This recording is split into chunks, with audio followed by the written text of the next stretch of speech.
खींचो, शाबाश। ये नरों में खिंचाव फील हो रहा है। हाँ हाँ, यहाँ पे खिंचाव फील होगा। ये 10 सेकंड होल्ड करना है। घुटना घुटना टेढ़ा है अंकल जी आपका। बस हो गया सीधा।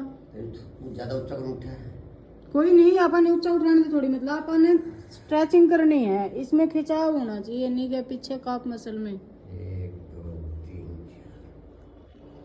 4 सही था, जोर से सकता है। जोर को नहीं आ धीरे धीरे इसमें फुल लगा यहाँ पे और यहाँ पे फुल खिंचाव महसूस हो रहा है। आओ तो है, लेकिन ऐसे इससे ना धीरे धीरे मैं इतना कर दूंगा आने वाले टाइम में। अच्छा बस इतना कॉन्फिडेंस चाहिए अपन।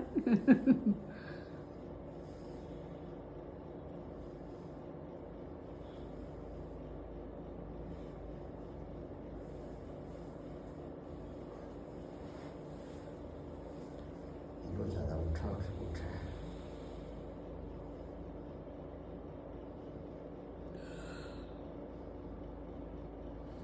10-10 सेकंड के 10 राउंड ये कर लियो।